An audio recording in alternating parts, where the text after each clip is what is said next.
اور زمین پر کوئی چلنے پھرنے والا نہیں مگر اس کا رزق اللہ کے ذمے ہے. وہ اس کے رہنے کی جگہ کو بھی جانتا ہے اور جہاں سونپا جاتا ہے اسے بھی. یہ سب کچھ کتاب روشن میں لکھا ہوا ہے. اور وہی تو ہے جس نے آسمانوں اور زمین کو 6 دن میں بنایا اور اس وقت اس کا عرش پانی پر تھا. تمہارے پیدا کرنے سے مقصود یہ ہے کہ وہ تم کو آزمائے کہ تم میں عمل کے لحاظ سے کون بہتر ہے. اور اے نبی، اگر تم کہو کہ تم لوگ مرنے کے بعد زندہ کر کے اٹھائے جاؤ گے تو کافر کہہ دیں گے کہ یہ تو کھلا جادو ہوا. اور اگر ایک مدت معین تک ہم ان سے عذاب روک دیں تو کہیں گے کہ کون سی چیز عذاب کو روکے ہوئے ہے. دیکھو، جس روز وہ ان پر واقع ہوگا پھر ٹلنے کا نہیں. اور جس چیز کا یہ مذاق اڑاتے ہیں وہ ان کو گھیر لے گی.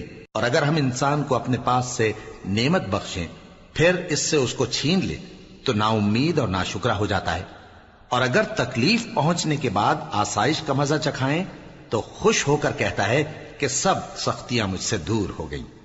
بے شک وہ ہے ہی خوشی میں مست ہو جانے والا، بڑا فخر جتانے والا. ہاں، جنہوں نے صبر کیا اور عمل نیک کیے یہی ہیں جن کے لیے بخشش اور اجر عظیم ہے. تو شاید تم کچھ چیز وہی میں سے جو تمہارے پاس آتی ہے چھوڑ دو اور اس خیال سے تمہارا دل تنگ ہو کہ کافر یہ کہنے لگیں کہ اس پر کوئی خزانہ کیوں نہیں نازل ہوا یا اس کے ساتھ کوئی فرشتہ کیوں نہیں آیا. اے نبی، تم تو صرف نصیحت کرنے والے ہو اور اللہ ہر چیز کا نگہبان ہے. کیا یہ لوگ کہتے ہیں کہ اس نے قرآن از خود بنا لیا ہے؟ کہہ دو کہ اگر سچے ہو تو تم بھی ایسی 10 صورتیں بنا لاؤ اور اللہ کے سوا جس جس کو بلا سکتے ہو بلا بھی لو. بس اگر وہ تمہاری بات قبول نہ کریں تو جان لو کہ یہ قرآن اللہ کے علم سے اترا ہے اور یہ کہ اس کے سوا کوئی معبود نہیں. تو کیا تم لوگ اسلام لاتے ہو؟ جو لوگ دنیا کی زندگی اور اس کی زیب و زینت کے طالب ہوں ہم ان کے اعمال کا بدلہ انہیں دنیا ہی میں دے دیتے ہیں اور اس میں ان کی حق تلفی نہیں کی جاتی. یہ وہ لوگ ہیں جن کے لیے آخرت میں آتش جہنم کے سوا اور کچھ نہیں. اور جو عمل انہوں نے دنیا میں کیے سب برباد اور جو کچھ یہ کرتے رہے سب ضائع ہوا. بھلا جو لوگ اپنے پروردگار کی طرف سے دلیل روشن رکھتے ہوں اور ان کے ساتھ ایک آسمانی گواہ بھی اس کی جانب سے ہو اور اس سے پہلے موسیٰ کی کتاب ہو جو پیشوا اور رحمت ہے، تو کیا وہ قرآن پر ایمان نہیں لائیں گے؟ یہی لوگ تو اس پر ایمان لاتے ہیں. اور جو کوئی اور فرقوں میں سے اس سے منکر ہو تو اس کا ٹھکانہ آگ ہے. تو تم اس قرآن سے شک میں نہ ہونا، یہ تمہارے پروردگار کی طرف سے حق ہے، لیکن اکثر لوگ ایمان نہیں لاتے. اور اس سے بڑھ کر ظالم کون ہوگا جو اللہ پر جھوٹ باندھے؟ ایسے لوگ اپنے رب کے سامنے پیش کیے جائیں گے اور گواہ کہیں گے کہ یہی لوگ ہیں جنہوں نے اپنے پروردگار پر جھوٹ بولا تھا. سن رکھو کہ ظالموں پر اللہ کی لعنت ہے، جو اللہ کے رستے سے روکتے اور اس میں کجی چاہتی ہیں اور وہ آخرت کا بھی انکار کرتے ہیں. یہ لوگ زمین میں کہیں چھپ کر اللہ کو ہرا نہیں سکتے اور نہ اللہ کے سوا کوئی ان کا حمایتی ہے. اے پیغمبر، ان کو دگنا عذاب دیا جائے گا کیونکہ یہ شدت کفر سے تمہاری بات نہیں سن سکتے تھے اور نہ تم کو دیکھ سکتے تھے. یہی ہیں جنہوں نے اپنے آپ کو خسارے میں ڈالا اور جو کچھ یہ افترا کیا کرتے تھے ان سے جاتا رہا. بلا شبہ یہ لوگ آخرت میں سب سے زیادہ نقصان پانے والے ہیں. جو لوگ ایمان لائے اور عمل نیک کیے اور اپنے پروردگار کے آگے عاجزی کی یہی صاحب جنت ہیں، ہمیشہ اس میں رہیں گے. دونوں فریقوں یعنی کافر و مومن کی مثال ایسی ہے جیسے ایک اندھا بہرا ہو اور ایک دیکھتا سنتا. بھلا دونوں کا حال یکساں ہو سکتا ہے؟ پھر تم سوچتے کیوں نہیں؟ اور ہم نے نوح کو ان کی قوم کی طرف بھیجا تو انہوں نے ان سے کہا کہ میں تم کو کھول کھول کر ڈر سنانے اور یہ پیغام پہنچانے آیا ہوں کہ اللہ کے سوا کسی کی عبادت نہ کرو، مجھے تمہاری نسبت دردناک عذاب کا خوف ہے. تو ان کی قوم کے سردار جو کافر تھے کہنے لگے کہ ہم تم کو اپنے ہی جیسا ایک آدمی دیکھتے ہیں اور یہ بھی دیکھتے ہیں کہ تمہارے پیرو وہی لوگ ہوئے ہیں جو ہم میں ادنا درجے کے ہیں اور وہ بھی سطحی رائے سے، اور ہم تم میں اپنے اوپر کسی طرح کی فضیلت نہیں دیکھتے بلکہ تمہیں جھوٹا خیال کرتے ہیں. فرمایا کہ اے قوم دیکھو تو اگر میں اپنے پروردگار کی طرف سے دلیل روشن رکھتا ہوں اور اس نے مجھے اپنے ہاں سے رحمت بخشی ہو جس کی حقیقت تم سے پوشیدہ ہو گئی ہے، تو کیا ہم اس کے لیے تمہیں مجبور کر سکتے ہیں جبکہ تم اس سے ناخوش ہو؟ اور اے قوم، میں اس نصیحت کے بدلے تم سے مال و زر کا مطالبہ تو نہیں کرتا، میرا صلہ تو اللہ کے ذمے ہے، اور جو لوگ ایمان لائے ہیں میں ان کو نکالنے والا بھی نہیں ہوں، وہ تو اپنے پروردگار سے ملنے والے ہیں، لیکن میں دیکھتا ہوں کہ تم لوگ نادانی کر رہے ہو۔ اے میری قوم، اگر میں ان کو نکال دوں تو اللہ کی گرفت سے بچانے کے لیے کون میری مدد کر سکتا ہے؟ بھلا تم غور کیوں نہیں کرتے؟ اور میں نہ تم سے یہ کہتا ہوں کہ میرے پاس اللہ کے خزانے ہیں، اور نہ یہ کہ میں غیب جانتا ہوں، اور نہ یہ کہتا ہوں کہ میں فرشتہ ہوں، اور نہ ان لوگوں کی نسبت جن کو تم حقارت کی نظر سے دیکھتے ہو یہ کہتا ہوں کہ اللہ ان کو بھلائی یعنی اعمال کی جزا نہیں دے گا۔ جو ان کے دلوں میں ہے اسے اللہ خوب جانتا ہے، اگر میں ایسا کہوں تو بے انصافوں میں ہو جاؤں۔ انہوں نے کہا کہ نوح، تم نے ہم سے جھگڑا تو کیا اور جھگڑا بھی بہت کیا، اب اگر تم سچے ہو تو جس چیز سے ہمیں ڈراتے ہو وہ ہم پر لا نازل کرو۔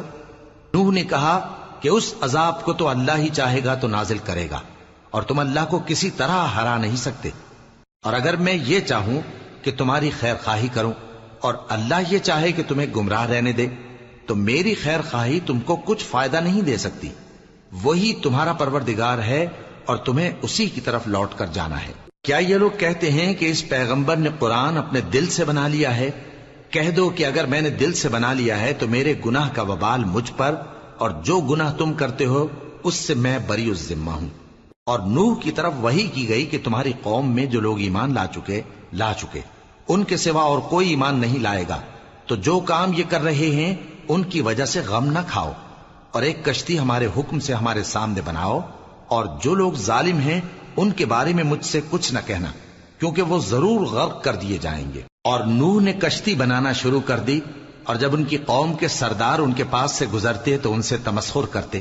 وہ کہتے کہ اگر تم ہم سے تمسخر کرتے ہو تو جس طرح تم ہم سے تمسخر کرتے ہو اسی طرح ایک وقت ہم بھی تم سے تمسخر کریں گے، اور تم کو جلد معلوم ہو جائے گا کہ کس پر عذاب آتا ہے جو اسے رسوا کرے گا، اور کس پر ہمیشہ کا عذاب نازل ہوتا ہے۔ یہاں تک کہ جب ہمارا حکم آ پہنچا اور تنور جوش مارنے لگا تو ہم نے نوح کو حکم دیا کہ ہر قسم کے پالتو جانوروں میں سے جوڑا جوڑا یعنی ایک ایک نر اور ایک ایک مادہ لے لو، اور جس شخص کی نسبت حکم ہو چکا ہے کہ ہلاک ہو جائے گا اس کو چھوڑ کر اپنے گھر والوں کو اور جو ایمان لایا ہو اس کو کشتی میں سوار کر لو، اور ان کے ساتھ ایمان بہت ہی کم لوگ لائے تھے۔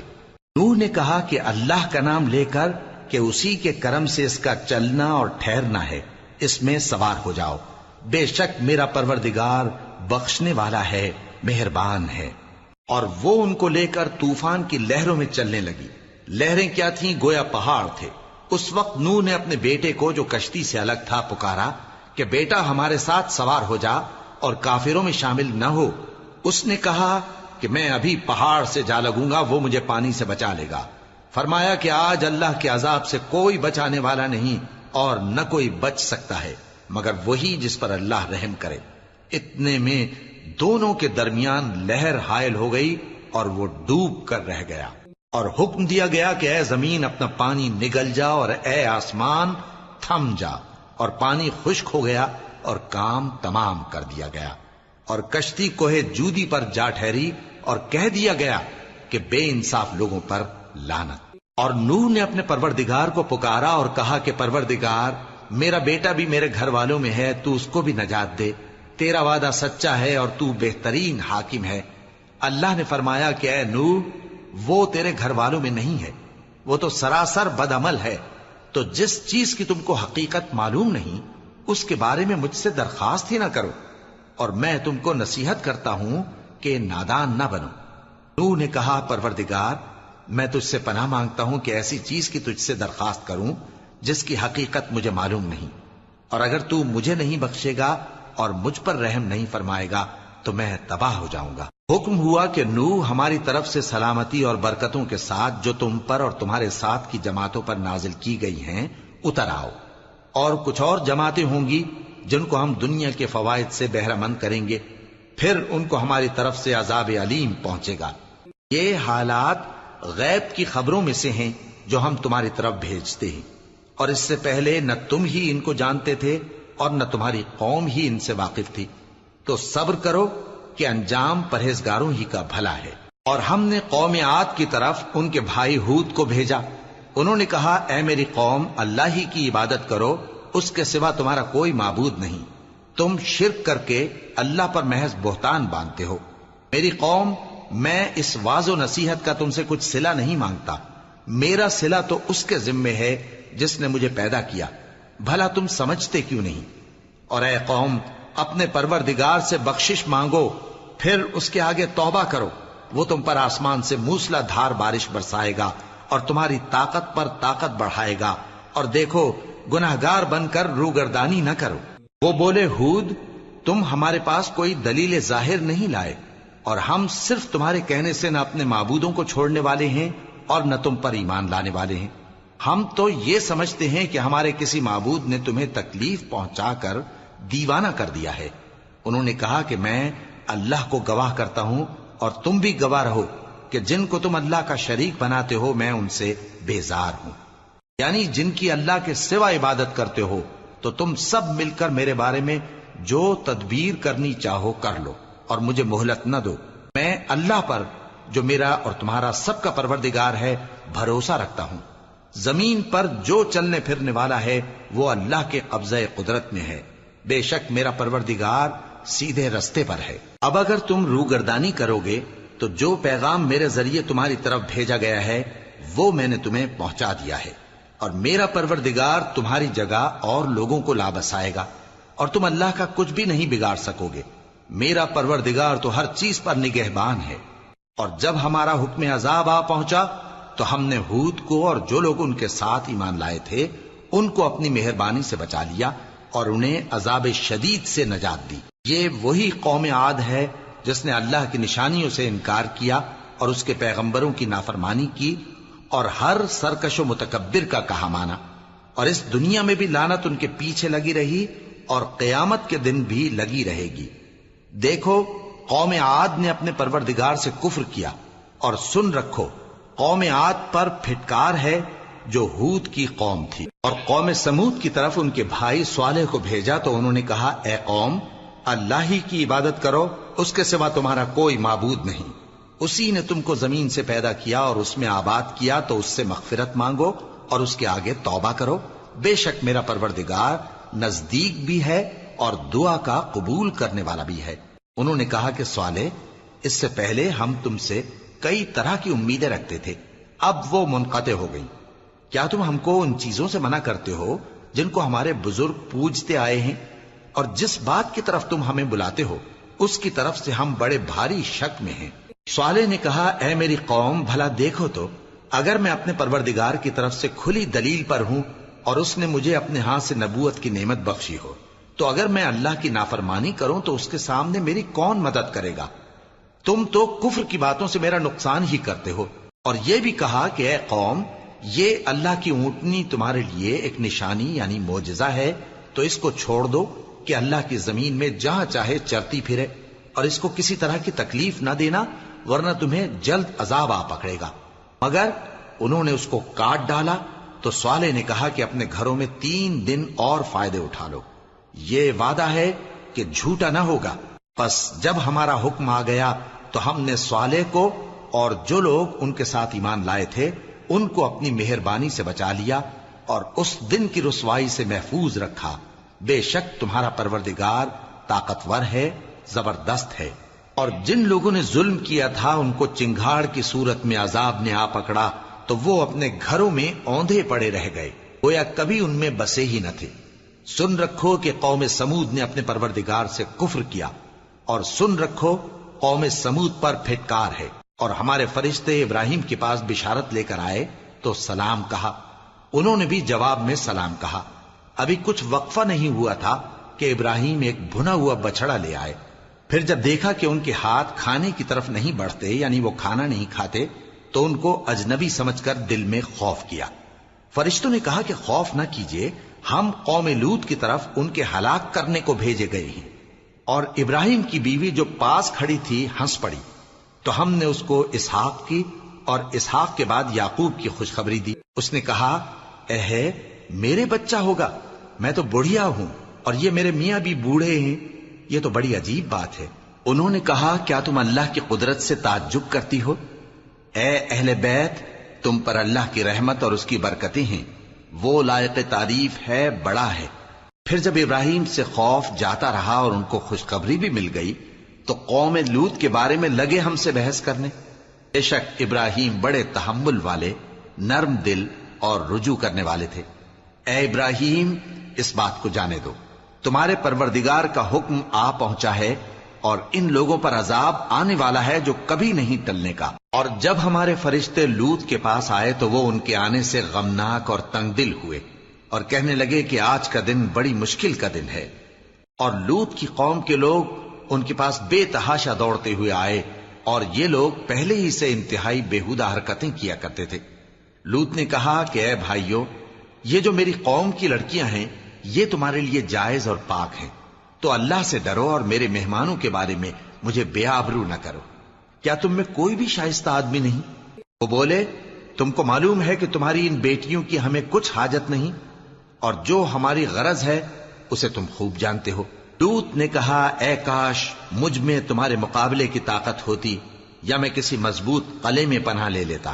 فرشتوں نے کہا اے لوط، ہم تمہارے پروردگار کے فرشتے ہیں، یہ لوگ ہرگز تم تک نہیں پہنچ سکیں گے، تو کچھ رات رہے سے اپنے گھر والوں کو لے کر چل دو اور تم میں سے کوئی شخص پیچھے مڑ کر نہ دیکھے مگر تمہاری بیوی کے جو آفت ان پر پڑنے والی ہے وہی اس پر بھی پڑے گی۔ ان کے عذاب کے وعدے کا وقت صبح ہے، اور کیا صبح کچھ دور ہے؟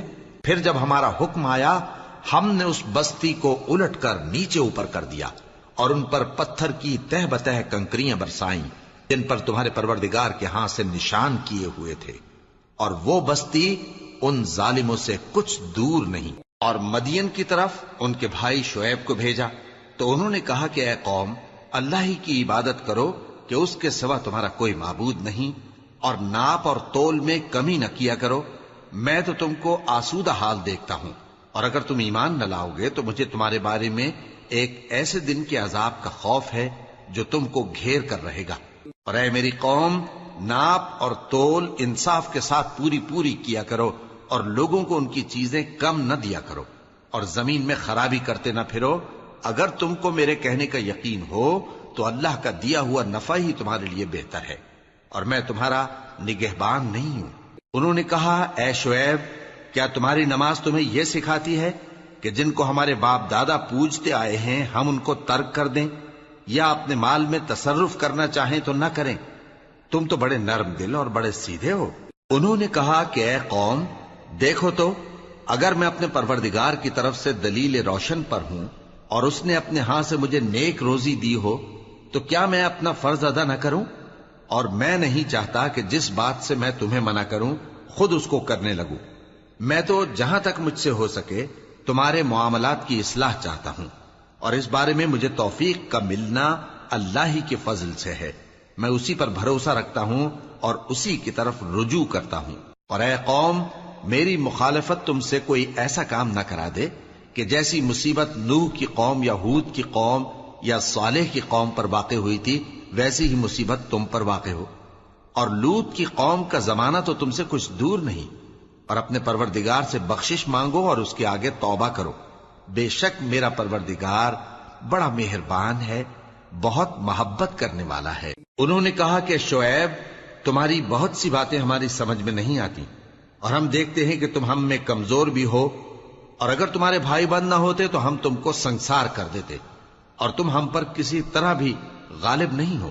انہوں نے کہا کہ اے قوم، کیا میرے بھائی بندوں کا دباؤ تم پر اللہ سے زیادہ ہے، اور اس کو تم نے پیٹھ پیچھے ڈال رکھا ہے؟ میرا پروردگار تو تمہارے سب اعمال کا احاطہ کیے ہوئے ہے۔ اور اے قوم، تم اپنی جگہ کام کیے جاؤ، میں اپنی جگہ کام کیے جاتا ہوں۔ تم کو ان قریب معلوم ہو جائے گا کہ رسوا کرنے والا عذاب کس پر آتا ہے اور جھوٹا کون ہے، اور تم بھی انتظار کرو، میں بھی تمہارے ساتھ انتظار کرتا ہوں۔ اور جب ہمارا حکم آ پہنچا تو ہم نے شعیب کو اور جو لوگ ان کے ساتھ ایمان لائے تھے ان کو تو اپنی رحمت سے بچا لیا، اور جو ظالم تھے ان کو چنگھاڑ نے آ دبوچا، تو وہ اپنے گھروں میں اوندھے پڑے رہ گئے، گویا ان میں کبھی بسے ہی نہ تھے۔ سن رکھو کہ مدین پر ویسی ہی پھٹکار ہے جیسی سمود پر پھٹکار تھی۔ اور ہم نے موسیٰ کو اپنی نشانیاں اور دلیل روشن دے کر بھیجا فرعون اور اس کے سرداروں کی طرف، تو وہ فرعون ہی کے حکم پر چلتے رہے، حالانکہ فرعون کا حکم درست نہیں تھا۔ وہ قیامت کے دن اپنی قوم کے آگے آگے چلے گا، پھر ان کو دوزخ میں جا اتارے گا، اور جس مقام پر وہ اتارے جائیں گے وہ برا ہے۔ اور اس جہان میں بھی لعنت ان کے پیچھے لگا دی گئی، اور قیامت کے دن بھی پیچھے لگی رہے گی۔ جو انعام ان کو ملا ہے برا ہے۔ یہ پرانی بستیوں کے تھوڑے سے حالات ہیں جو ہم تم سے بیان کرتے ہیں، ان میں سے بعض تو باقی ہیں اور بعض تہس نہس ہو گئیں۔ اور ہم نے ان لوگوں پر ظلم نہیں کیا بلکہ انہوں نے خود اپنے اوپر ظلم کیا۔ غرض جب تمہارے پروردگار کا حکم آ پہنچا تو جن معبودوں کو وہ اللہ کے سوا پکارا کرتے تھے وہ ان کے کچھ بھی کام نہ آئے، اور بربادی کے سوا انہیں اور کچھ نہ دے سکے۔ اور تمہارا پروردگار جب نافرمان بستیوں کو پکڑا کرتا ہے تو اس کی پکڑ اسی طرح کی ہوتی ہے، بے شک اس کی پکڑ دکھ دینے والی سخت ہے۔ ان قصوں میں اس شخص کے لیے جو عذاب آخرت سے ڈرے عبرت ہے۔ یہ وہ دن ہوگا جس میں سب اکٹھے کیے جائیں گے، اور یہی وہ دن ہوگا جس میں سب اللہ کے روبرو حاضر کیے جائیں گے، اور ہم اس کے لانے میں ایک وقت معین تک تاخیر کر رہے ہیں۔ جس روز وہ آ جائے گا تو کوئی شخص اللہ کے حکم کے بغیر بول بھی نہیں سکے گا۔ پھر ان میں سے کچھ بدبخت ہوں گے اور کچھ نیک بخت۔ تو جو بدبخت ہوں گے وہ دوزخ میں ڈال دیے جائیں گے، اس میں ان کو چلانا اور دھاڑنا ہوگا۔ جب تک آسمان و زمین ہیں وہ اسی میں رہیں گے مگر جتنا تمہارا پروردگار چاہے، بے شک تمہارا پروردگار جو چاہتا ہے کر دیتا ہے۔ اور جو نیک بخت ہوں گے وہ بہشت میں داخل کیے جائیں گے، اور جب تک آسمان اور زمین ہیں ہمیشہ اسی میں رہیں گے مگر جتنا تمہارا پروردگار چاہے۔ یہ اللہ کی بخشش ہے جو کبھی منقطع نہیں ہوگی۔ تو یہ لوگ جو غیر اللہ کی پرستش کرتے ہیں اس سے تم شک میں نہ پڑنا، یہ اسی طرح پرستش کرتے ہیں جس طرح پہلے سے ان کے باپ دادا پرستش کرتے آئے ہیں، اور ہم ان کو ان کا حصہ پورا پورا بغیر کچھ کم کیے دینے والے ہیں۔ اور ہم نے موسیٰ کو کتاب دی تو اس میں اختلاف کیا گیا، اور اگر تمہارے پروردگار کی طرف سے ایک بات پہلے نہ ہو چکی ہوتی تو ان میں فیصلہ کر دیا جاتا، اور وہ تو اس کی طرف سے بڑے بھاری شک میں پڑے ہوئے ہیں۔ اور تمہارا پروردگار ان سب کو قیامت کے دن ان کے اعمال کا پورا پورا بدلہ دے گا، بے شک جو عمل یہ کرتے ہیں وہ اس سے واقف ہے۔ سو اے پیغمبر، جیسا تم کو حکم ہوتا ہے اس پر تم اور جو لوگ تمہارے ساتھ تائب ہوئے ہیں قائم رہو، اور حد سے تجاوز نہ کرنا، وہ تمہارے سب اعمال کو دیکھ رہا ہے۔ اور مسلمانوں، جو لوگ ظالم ہیں ان کی طرف مائل نہ ہونا، نہیں تو تمہیں بھی دوزخ کی آگ آ لپٹے گی، اور اللہ کے سوا تمہارے کوئی دوست نہیں ہوں گے، پھر تمہیں کوئی مدد بھی نہ ملے گی۔ اور دن کے دونوں سروں یعنی صبح اور شام کے اوقات میں اور رات کی چند ساعتوں میں نماز پڑھا کرو، کچھ شک نہیں کہ نیکیاں گناہوں کو دور کر دیتی ہیں۔ یہ ان کے لیے نصیحت ہے جو نصیحت قبول کرنے والے ہیں۔ اور صبر کیے رہو کہ اللہ نیکوکاروں کا اجر ضائع نہیں کرتا۔ تو جو امتیں تم سے پہلے گزر چکی ہیں ان میں ایسے ہوش مند کیوں نہ ہوئے جو ملک میں خرابی کرنے سے روکتے؟ ہاں، ایسے تھوڑے سے تھے جن کو ہم نے ان میں سے نجات بخشی، اور جو ظالم تھے وہ انہی باتوں کے پیچھے لگے رہے جن میں عیش و آرام تھا، اور وہ گناہوں میں ڈوبے ہوئے تھے۔ اور تمہارا پروردگار ایسا نہیں ہے کہ بستیوں کو جبکہ وہاں کے باشندے نیکوکار ہوں از راہ ظلم تباہ کر دے۔ اور اگر تمہارا پروردگار چاہتا تو تمام لوگوں کو ایک ہی جماعت کر دیتا، اور وہ برابر اختلاف کرتے رہیں گے، مگر جن پر تمہارا پروردگار رحم فرمائے، اور اسی لیے اس نے ان کو پیدا کیا ہے۔ اور تمہارے پروردگار کا قول پورا ہو گیا کہ میں دوزخ کو جنوں اور انسانوں سب سے بھر دوں گا۔ اور اے نبی اور پیغمبروں کے وہ سب حالات جو ہم تم سے بیان کرتے ہیں ان سے ہم تمہارے دل کو جمائے رکھتے ہیں، اور ان حالات میں تمہارے پاس حق پہنچ گیا، اور یہ مومنوں کے لیے نصیحت اور عبرت ہے۔ اور جو لوگ ایمان نہیں لائے ان سے کہہ دو کہ تم اپنی جگہ عمل کیے جاؤ، ہم اپنی جگہ عمل کیے جاتے ہیں، اور نتیجہ اعمال کا تم بھی انتظار کرو، ہم بھی انتظار کرتے ہیں۔ اور آسمانوں اور زمین کی چھپی چیزوں کا علم اللہ ہی کو ہے، اور تمام معاملات اسی کی طرف رجوع کیے جائیں گے۔ تو اسی کی عبادت کرو اور اسی پر بھروسہ رکھو، اور جو کچھ تم لوگ کر رہے ہو تمہارا پروردگار اس سے بے خبر نہیں۔ شروع اللہ کا نام لے کر جو بڑا مہربان نہایت رحم والا ہے۔ الف لام را، یہ کتاب روشن کی آیتیں ہیں۔ ہم نے اس قرآن کو عربی میں نازل کیا ہے تاکہ تم لوگ سمجھ سکو۔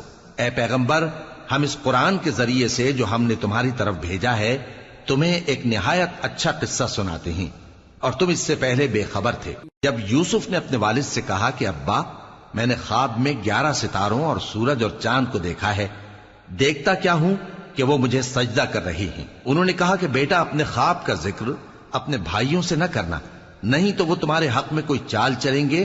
کچھ شک نہیں کہ شیطان انسان کا کھلا دشمن ہے، اور اسی طرح اللہ تمہیں برگزیدہ و ممتاز کرے گا اور خواب کی باتوں کی تعبیر کا علم سکھائے گا، اور جس طرح اس نے اپنی نعمت پہلے تمہارے دادا پر دادا ابراہیم اور اسحاق پر پوری کی تھی، اسی طرح تم پر اور اولاد یعقوب پر پوری کرے گا۔ بے شک تمہارا پروردگار سب کچھ جاننے والا ہے، حکمت والا ہے۔ ہاں، یوسف اور ان کے بھائیوں کے قصے میں پوچھنے والوں کے لیے بہت سی نشانیاں ہیں۔ جب انہوں نے آپس میں تذکرہ کیا کہ یوسف اور اس کا بھائی ابا کو ہم سے زیادہ پیارے ہیں، حالانکہ ہم جماعت کی جماعت ہیں، کچھ شک نہیں کہ ابا کھلی غلطی پر ہیں۔ یوسف کو یا تو جان سے مار ڈالو یا کسی ملک میں پھینک آؤ، پھر ابا کی توجہ صرف تمہاری طرف ہو جائے گی، اور اس کے بعد تم نیک لوگوں میں ہو جاؤ گے۔ ان میں سے ایک کہنے والے نے کہا کہ یوسف کو جان سے نہ مارو، کسی اندھے کنویں میں ڈال دو کہ کوئی راہگیر اسے نکال کر کسی دوسرے ملک میں لے جائے گا۔ اگر تم کو کرنا ہی ہے تو یوں کرو۔ یہ مشورہ کر کے وہ اپنے والد سے کہنے لگے کہ ابا جان، کیا سبب ہے کہ آپ یوسف کے بارے میں ہمارا اعتبار نہیں کرتے؟ حالانکہ ہم اس کے خیر خواہ ہیں، کل اسے ہمارے ساتھ بھیج دیجئے کہ خوب میوے کھائے اور کھیلے کودے، ہم اس کے نگہبان ہیں۔ انہوں نے کہا کہ یہ امر مجھے غمناک کیے دیتا ہے کہ تم اسے لے جاؤ، یعنی وہ مجھ سے جدا ہو جائے، اور مجھے یہ بھی خوف ہے کہ تم کھیل میں اس سے غافل ہو جاؤ اور اسے بھیڑیا کھا جائے۔ وہ کہنے لگے کہ اگر ہماری موجودگی میں کہ ہم ایک طاقتور جماعت ہیں اسے بھیڑیا کھا گیا تو ہم بڑے نقصان میں پڑ گئے۔ غرض جب وہ اس کو لے گئے اور اس بات پر اتفاق کر لیا کہ اس کو اندھے کنویں میں ڈال دیں، اور ہم نے یوسف کی طرف وحی بھیجی کہ ایک وقت ایسا آئے گا کہ تم انہیں ان کے اس سلوک سے آگاہ کرو گے، اور ان کو اس وحی کی کچھ خبر نہ ہوگی۔ اور یہ حرکت کر کے وہ رات کے وقت باپ کے پاس روتے ہوئے آئے، کہنے لگے کہ ابا جان، ہم تو دوڑنے اور ایک دوسرے سے آگے نکلنے میں مصروف ہو گئے اور یوسف کو اپنے اسباب کے پاس چھوڑ گئے تو اسے بھیڑیا کھا گیا، اور آپ ہماری بات کو گو ہم سچ ہی کہتے ہیں باور نہیں کریں گے، اور ان کے کرتے پر جھوٹ موٹ کا لہو بھی لگا لائے۔ یعقوب نے کہا کہ یوں نہیں ہے، بلکہ تم اپنے دل سے یہ بات بنا لائے ہو۔ اچھا، صبر کہ وہی خوب ہے، اور جو تم بیان کرتے ہو اس کے بارے میں اللہ ہی سے مدد چاہیے۔ اور اب اللہ کی شان دیکھو کہ اس کنویں کے قریب ایک قافلہ آوارد ہوا اور انہوں نے پانی کے لیے اپنا سقا بھیجا، تو اس نے کنویں میں ڈول لٹکایا، یوسف اس سے لٹک گئے۔ وہ بولا، زہے قسمت، یہ تو ایک لڑکا ہے، اور اس کو قیمتی سرمایہ سمجھ کر چھپا لیا۔ اور جو کچھ وہ کرتے تھے اللہ کو خوب معلوم تھا، اور انہوں نے اس کو تھوڑی سی قیمت یعنی مادود چند درہموں پر بیچ ڈالا، اور وہ اس سے بیزار ہو رہے تھے۔ اور مصر میں جس شخص نے اس کو خریدا، اس نے اپنی بیوی سے جس کا نام زلیخا تھا کہا کہ اس کو عزت و اکرام سے رکھو، عجب نہیں کہ یہ ہمیں فائدہ دے یا ہم اسے بیٹا بنا لیں۔ اس طرح ہم نے یوسف کو سرزمین مصر میں جگہ دی، اور غرض یہ تھی کہ ہم ان کو خواب کی باتوں کی تعبیر سکھائیں، اور اللہ اپنے کام پر غالب ہے لیکن اکثر لوگ نہیں جانتے۔ اور جب وہ اپنی جوانی کو پہنچے تو ہم نے ان کو دانائی اور علم عطا کیا، اور نیکوکاروں کو ہم اسی طرح بدلہ دیا کرتے ہیں۔ اور جس عورت کے گھر میں وہ رہتے تھے اس نے ان کو اپنی طرف مائل کرنا چاہا، اور دروازے بند کر کے کہنے لگی، یوسف جلدی آؤ۔ انہوں نے کہا کہ اللہ پناہ میں رکھے، وہ یعنی تمہارے میاں تو میرے آقا ہیں، انہوں نے مجھے اچھی طرح سے رکھا ہے، میں ایسا ظلم نہیں کر سکتا، بے شک ظالم لوگ فلاح نہیں پائیں گے۔ اور اس عورت نے ان کا قصد کیا اور انہوں نے اس کا قصد کیا۔ اگر وہ اپنے پروردگار کی نشانی نہ دیکھتے تو جو ہوتا سو ہوتا۔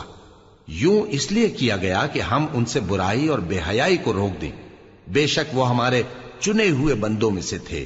اور دونوں دروازے کی طرف بھاگے، آگے یوسف پیچھے زلیخا، اور عورت نے ان کا کرتا پیچھے سے پکڑ کر جو کھینچا تو پھاڑ ڈالا، اور دونوں کو دروازے کے پاس عورت کا خاوند مل گیا۔ تو عورت بولی کہ جو شخص تمہاری بیوی کے ساتھ برا ارادہ کرے اس کی اس کے سوا کیا سزا ہے کہ یا تو قید کیا جائے یا اسے دکھ کا عذاب دیا جائے۔ یوسف نے کہا اسی نے مجھ کو اپنی طرف مائل کرنا چاہا تھا، اور اس کے خاندان میں سے ایک گواہ نے گواہی دی کہ اگر اس کا کرتا آگے سے پھٹا ہو تو یہ سچی اور یوسف جھوٹا ہے، اور اگر کرتا پیچھے سے پھٹا ہو تو یہ جھوٹی اور وہ سچا ہے۔ سو جب اس کا کرتا دیکھا تو پیچھے سے پھٹا تھا، تب اس نے زلیخا سے کہا کہ یہ تمہارا ہی فریب ہے، اور کچھ شک نہیں کہ تم عورتوں کے فریب بڑے بھاری ہوتے ہیں۔ یوسف اس بات کا خیال نہ کر، اور زلیخا تو اپنے گناہ کی بخشش مانگ، بے شک خطا تیری ہی ہے۔ اور شہر میں عورتیں گفتگویں کرنے لگیں کہ عزیز کی بیوی اپنے غلام کو اپنی طرف مائل کرنا چاہتی ہے، اور اس کی محبت اس کے دل میں گھر کر گئی ہے، ہم دیکھتی ہیں کہ وہ کھلی گمراہی میں ہے۔ پھر جب زلیخا نے ان عورتوں کی گفتگو جو حقیقت میں دیدار یوسف کے لیے ایک چال تھی سنی، تو ان کے پاس دعوت کا پیغام بھیجا، اور ان کے لیے ایک محفل مرتب کی، اور پھل تراشنے کے لیے ہر ایک کو ایک ایک چھری دی، اور یوسف سے کہا کہ ان کے سامنے آؤ۔ جب عورتوں نے ان کو دیکھا تو ان کا روب حسن ان پر ایسا چھا گیا کہ پھل تراشتے تراشتے اپنے ہاتھ کاٹ لیے، اور بے ساختہ بول اٹھی کہ اللہ پاک ہے، یہ آدمی نہیں، یہ تو کوئی بزرگ فرشتہ ہے۔ زلیخا نے کہا تو یہ وہی ہے جس کے بارے میں تم مجھے تانے دیتی تھیں، اور بے شک میں نے اس کو اپنی طرف مائل کرنا چاہا مگر یہ بچا رہا، اور اگر یہ وہ کام نہ کرے گا جو میں اسے کہتی ہوں تو قید کر دیا جائے گا اور ذلیل ہوگا۔ یوسف نے دعا کی کہ پروردگار جس کام کی طرف یہ مجھے بلاتی ہیں اس کی نسبت مجھے قید پسند ہے، اور اگر تو مجھ سے ان کے فریب کو نہ ہٹائے گا تو میں ان کی طرف مائل ہو جاؤں گا اور نادانوں میں سے ہو جاؤں گا۔ پس ان کے رب نے ان کی دعا قبول کر لی اور ان سے عورتوں کا داؤں ٹال دیا، بے شک وہی تو سننے والا ہے، جاننے والا ہے۔ پھر باوجود اس کے کہ وہ لوگ ان کی بے گناہی کے نشان دیکھ چکے تھے، ان کی رائے یہی ٹھہری کہ کچھ عرصے کے لیے ان کو قید ہی کر دیں، اور ان کے ساتھ دو اور جوان بھی داخل زندہ ہوئے۔ ایک نے ان میں سے کہا کہ میں نے خواب دیکھا ہے، دیکھتا کیا ہوں کہ شراب کے لیے انگور نچوڑ رہا ہوں۔ دوسرے نے کہا کہ میں نے بھی خواب دیکھا ہے، میں یہ دیکھتا ہوں کہ اپنے سر پر روٹیاں اٹھائے ہوئے ہوں اور پرندے ان میں سے کھا رہے ہیں، تو ہمیں ان کی تعبیر بتا دیجئے کہ ہم تمہیں نیکوکار دیکھتے ہیں۔ یوسف نے کہا کہ جو کھانا تم کو ملنے والا ہے وہ آنے نہیں پائے گا کہ میں اس سے پہلے تم کو اس کی تعبیر بتا دوں گا۔ یہ ان باتوں میں سے ہے جو میرے پروردگار نے مجھے سکھائی ہیں۔ جو لوگ اللہ پر ایمان نہیں لاتے اور آخرت کا انکار کرتے ہیں، میں نے ان کا مذہب چھوڑ دیا ہے، اور میں اپنے باپ دادا ابراہیم اور اسحاق اور یعقوب کے مذہب پر چلتا ہوں۔ ہمیں شایع نہیں ہے کہ کسی چیز کو اللہ کے ساتھ شریک بنائیں، یہ اللہ کا فضل ہے ہم پر بھی اور لوگوں پر بھی، لیکن اکثر لوگ شکر نہیں کرتے۔ اے میرے قید خانے کے رفیقو، بھلا کئی جدا جدا آقا اچھے یا اللہ جو اکیلا ہے سب پر غالب ہے؟ جن چیزوں کی تم اللہ کے سوا پرستش کرتے ہو وہ صرف نام ہی نام ہیں جو تم نے اور تمہارے باپ دادا نے رکھ لیے ہیں، اللہ نے ان کی کوئی سند نازل نہیں کی۔ سن رکھو کہ اللہ کے سوا کسی کی حکومت نہیں ہے، اس نے ارشاد فرمایا ہے کہ اس کے سوا کسی کی عبادت نہ کرو، یہی سیدھا دین ہے، لیکن اکثر لوگ نہیں جانتے۔ اے میرے قید خانے کے رفیقو، تم میں سے ایک جو پہلا خواب بیان کرنے والا ہے وہ تو اپنے آقا کو شراب پلایا کرے گا، اور جو دوسرا ہے وہ سولی دیا جائے گا، اور پرندے اس کا سر نوچ کھائیں گے۔ جو بات تم مجھ سے پوچھتے تھے وہ فیصل ہو چکی ہے، اور ان دونوں میں سے جس کی نسبت یوسف نے خیال کیا کہ وہ رہائی پا جائے گا، اس سے کہا کہ اپنے آقا سے میرا ذکر بھی کر دینا۔ پھر شیطان نے اسے ان کا اپنے آقا سے ذکر کرنا بھلا دیا، اور یوسف کئی برس قید خانے ہی میں رہے۔ اور بادشاہ نے کہا کہ میں نے خواب دیکھا ہے، دیکھتا کیا ہوں کہ 7 موٹی گائیں ہیں جن کو 7 دبلی گائیں کھا رہی ہیں، اور 7 خوشے سبز ہیں اور 7 خشک۔ اے درباریو، اگر تم خوابوں کی تعبیر دے سکتے ہو تو مجھے میرے خواب کی تعبیر بتاؤ۔ انہوں نے کہا یہ خواب تو پریشان خیالی سے ہیں اور ہمیں ایسے خوابوں کی تعبیر نہیں آتی۔ اور وہ شخص جو دونوں قیدیوں میں سے رہائی پا گیا تھا اور جسے مدت کے بعد وہ بات یاد آ گئی، بول اٹھا کہ میں آپ کو اس کی تعبیر لا بتاتا ہوں، مجھے قید خانے جانے کی اجازت دیجیے۔ غرض وہ یوسف کے پاس آیا اور کہنے لگا، یوسف، اے بڑے سچے یوسف، ہمیں اس خواب کی تعبیر بتائیے کہ 7 موٹی گایوں کو 7 دبلی گائیں کھا رہی ہیں، اور 7 خوشے سبز ہیں اور 7 سوکھے، تاکہ میں لوگوں کے پاس واپس جا کر تعبیر بتاؤں۔ عجب نہیں کہ وہ تمہاری قدر جانے۔ انہوں نے کہا کہ تم لوگ 7 سال متواتر کھیتی کرتے رہو گے، تو جو غلہ کاٹو تو تھوڑے سے غلے کے سوا جو کھانے میں آئے باقی کو خوشوں میں ہی رہنے دینا۔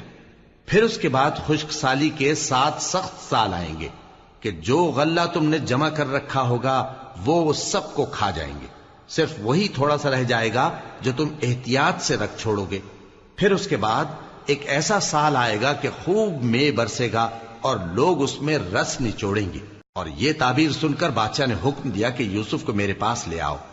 سو جب قاصد ان کے پاس گیا تو انہوں نے کہا کہ اپنے آقا کے پاس واپس جاؤ اور اس سے پوچھو کہ ان عورتوں کا کیا حال ہے جنہوں نے اپنے ہاتھ کاٹ لیے تھے، بے شک میرا پروردگار ان کے فریب سے خوب واقف ہے۔ بادشاہ نے عورتوں سے پوچھا کہ تمہارا کیا قصہ تھا جب تم نے یوسف کو اپنی طرف مائل کرنا چاہا؟ سب بول اٹھیں کہ اللہ پاک ہے، ہم نے اس میں کوئی برائی معلوم نہیں کی۔ عزیز کی بیوی نے کہا، اب سچی بات تو ظاہر ہو ہی گئی ہے، اصل یہ ہے کہ میں نے اس کو اپنی طرف مائل کرنا چاہا تھا اور وہ بے شک سچا ہے۔